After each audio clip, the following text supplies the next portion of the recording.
Hi, I'm Perry Atkinson, General Manager here at theDove. Hey, check out our other videos and check out our website at thedove.us.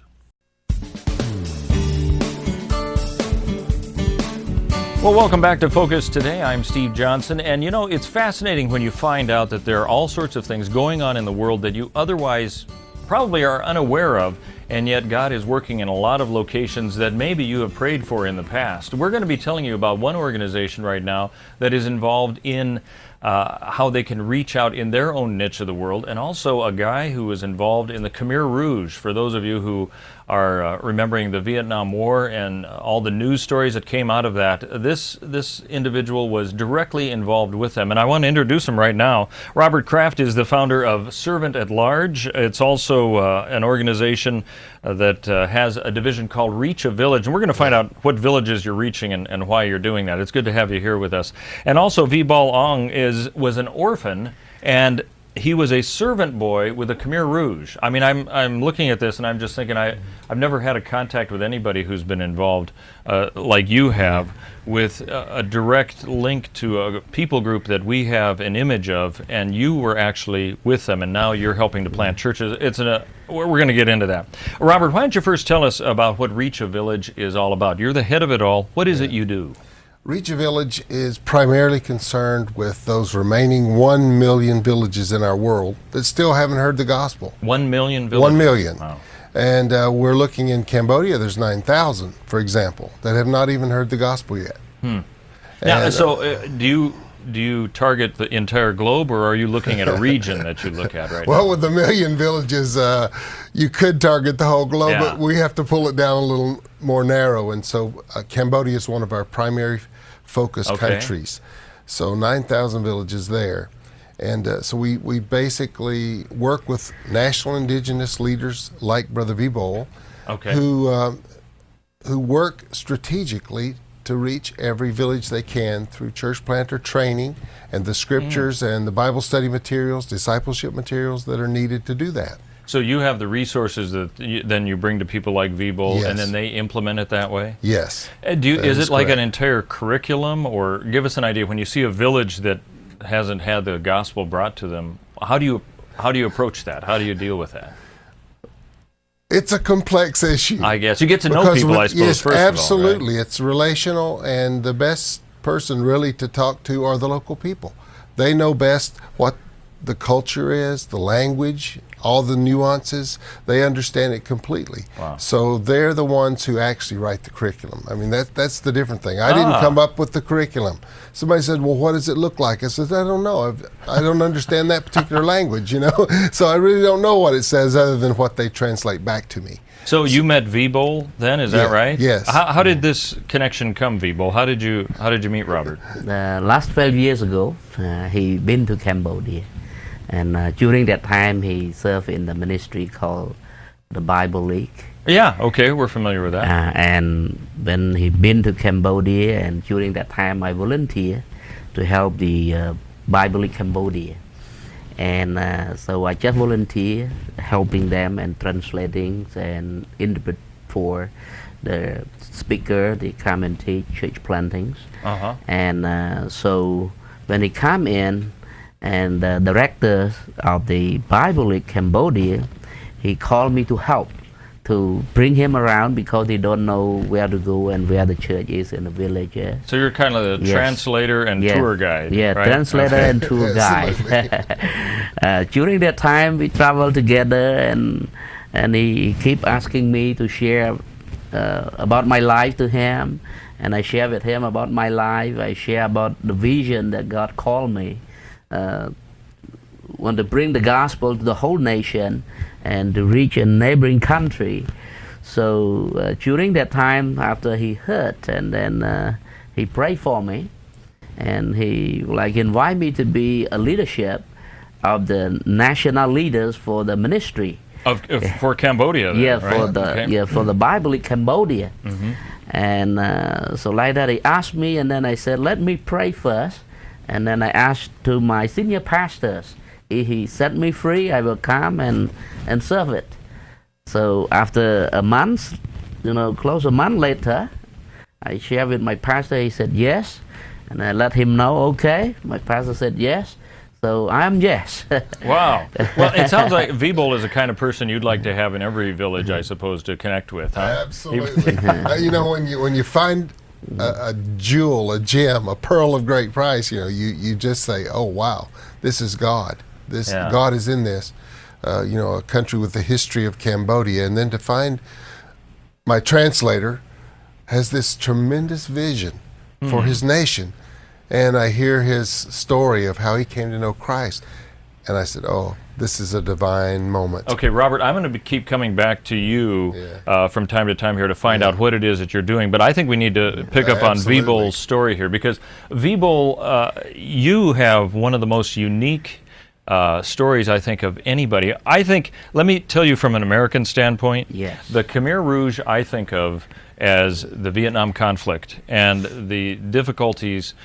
They were a group that was extremely violent and guerrilla tactics and all the rest, and yet you were a servant boy with them. Tell us what you can about how did you get into that position when you were 11 years old? Because when I was a boy, and I lived with my relative, because when I was born, my mother passed away. So as a young child, and I lived with my relative and my elder brother or sister. So in the life of growing, I tried to cook by myself and catching fish, and you were on your own pretty much, huh? Yeah. Wow. So I know how to do all those work. And so when the Khmer Rouge come, and so I get to know them, and then they know me, and then they know that I can cook, I can catch fish, I can grow the plant and pick the trees and cooking food. So they just call me to be in a military base to cooking food for them. And this was like 30 years ago, roughly, right? Yes, about 35 years ago. 35 years ago. Yes, so the end of the 70s, early 80s. Yeah. Wow. At probably 1980 or so. 1979. Yeah. Wow. Okay. So our Vietnam conflict was over with then, and the Khmer Rouge were in power, and you were taken on as their cook at 11. Yes. Huh? Yes. So the Khmer Rouge take power in 1975, and the month of April 75, they come into the power, and then during that time they split all the people in the city, and in the provincial, so they move them out to another province, and then they move the people another province to this province. So they just scatter people, and then they build this trust among the people, and the capital city just empty. Wow. Just only the Khmer Rouge government operation, and inside of the Phnom Penh capital city, they just build one of the big prison to arrest all the intellectual. They are studying overseas. So when they come into power, they broadcast, they invite all intellectual people that went to study overseas, come back to the country, help to build the nation. But when they come in, they arrest all these people, and then they put into that jail. Wow. So from what you said, Phnom Penh then was emptied. Yes. It was a huge city. Yeah. And so people were sent out to different parts. They were relocated pretty much. Yes. Where were you at this time? That time I was in my province called Prey Veng province. Okay. How far away from Phnom Penh? From Phnom Penh, they have 150 kilometers. Okay, so quite a ways away. Yeah, quite really. away. Yeah. And then I live quite away from the provincial and very rural village. And I don't have any idea about the town or city, or provincial, just a rural village. Well, amazing. How'd you become a Christian? How did all this tie in? I realize we're glossing over a lot of this because I'm sure your story is worthy of a documentary in and of itself. But how'd you become a follower of Christ? When after the country, the new Revolution Army, under help of Vietnam government, they sent troops and help with this new Revolution Army, and then they attack Khmer Rouge regime. And the Khmer Rouge regime fall, and then they flee into the jungle, and and a new government take over. And during that times, even the Khmer Rouge regime fall, but Khmer Rouge still existing of their forces. Okay. And they form as like a fall government, and they try to attack with the new government we call Phnom Penh government and the Khmer Rouge government. So during that time, the war is still going on, surrounding the country, but I found when I live in a village is very difficult. So I got a dream. I want to be a leader and want to be educated. So like that I come to the city. And you were still like 10, 11 years old at this time? Still? At that time I am about 16. Okay. 16. All right. So you'd been with the Khmer Rouge for a while as their cook, pretty much. Okay. Yes, for 3 years. 3 years, 3 months, 20 days. That is the ruling of Khmer Rouge time. Okay. And so after the country change, I come to the city, continue my study. So during the time I come to the city, I live in the temple, the Buddha temple, and in the monastery there, and with many dead body there, and so I just live there. So and then I went to universities and I found the book that writes about the religion, and then I don't understand about Christianity. Was that your first time you'd been introduced to it all? Yes. So when I found that book, and they run different religion, and when I read into the Christianity, that is surprise to me, because the word of Jesus they wrote into Cambodian like a sound like a grandma, like a grandma. Jesus. So I took the book and asked to my teacher, and my teacher said it is a Catholic. The Catholic religion, and belonging to French, because because Cambodia, about 100 years was French occupied. Yeah, about 100 French occupied. So they said this French religion. He said French religion.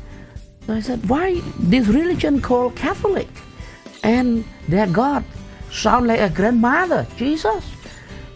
And then I said, so who follow Jesus, what they call? And he told me they call Christian. I said, not make sense.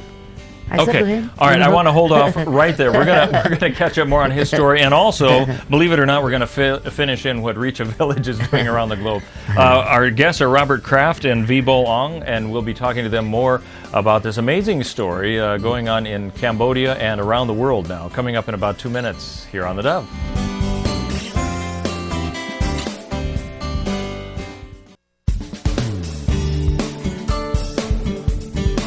Well, welcome back to Focus today, and we have a lot of ground to cover in the 9 minutes we have remaining. We're talking with Robert Craft. He's with Reach a Village. It's kind of an outreach group, a division of First Fruits International Ministries. It's great to have you with us. Also, Vibol Uuong, who is Cambodian and who grew up with the Khmer Rouge, was a kind of a servant boy and a cook when he was 11 years old. It's an amazing story. We picked up at the point where you were in the city, you were going to university there when you were in your late teens. Yes. And you found out about Christianity. You discovered what it was all about, and then how did you become actually a follower of Christ? What brought you to that point? And when my teacher, he told me that, is a doubt to my head. So I always thinking how that I can understand what Christianity is all about, I suppose. Yeah, what Christianity all about, because not it fit into Cambodian perspective. Because as we are Cambodian, we are the Buddhists, and our God is Buddha, and our religion is Buddhism. But when I look back to Christianity, and who follow Jesus called Christians, but for the religion they call Catholics, and God called Jesus. So not matching. So one day the man, he walked behind on my temple. I called him, and then he looked at me, and I want to ask you about this God. Would you know it? And then he just looked at me. And who is this you were talking to? That man, I never know him. He just walked behind on my temple. And you just asked him randomly? Yes. Okay. I just, uncle, please stop. I want to ask you some things. He just stopped. I come down from my temple, and then I share him with that book.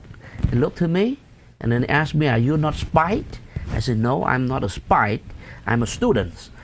So because during that time is war going on. Okay. So he asked if you were a spy, and you said, "No, I'm a student." Okay. Yeah, I'm a student. So I just want to know about this God. Right. So he said, "Okay, if you are not spy, you follow me." So he take me and walk around and go about 1 hour and step on to the second floor of the buildings, and the broken building is dark, and then he opened the door, go inside. I saw about 20 people there. Okay. So I sit down there and listen, and very boring. And you prayed? Yeah, and then I prayed in my heart. I said, "Jesus, if you are really God, powerful God, come to me and heal me, save me. I give my life to you. Whatever you want, I give my life to you." And that moment, I just fell into sleep, and my body shake like this. And about 11 o'clock, tremendous sound come to my room. So sweet sound. But I don't know what happened. Only what I think, the king of the dead, come to take my life. And I'm so fearful. So my eye almost closed, and my breathing almost gone. And the second sound and the pride come into my room, so brightly. And then I open my eye again, and really fearful. And then I show the shadow so shining, and with the shadow of the man. So I really fearful. And then I think it is the king of the dead come to take my life. I look and it's fearful. And then I saw the shadow of hand put like this. And then during that time, and I heard the sound, "I am Jesus." Amazing. Wow. When I heard that sound, I jumped from my bed to the ground and knee down. I cried. I said, "Jesus, you are really God." That is amazing. That's amazing. I hate to. We only have 30 seconds left. Let me tell you, Robert, if people need to get in touch and want to find out more about Reach a Village and the stories of people like Vibol, what's the best website that they can get in touch with you? reachavillage.org. Well, that makes it simple. And click the stories button. He's right there. Okay, Vibol, thank you. Thank you I'm so sorry much. you had to go so fast with all of that, but that is an amazing story. Thanks for being with us today on Focus Today. Thank you. Yes, thank you so much.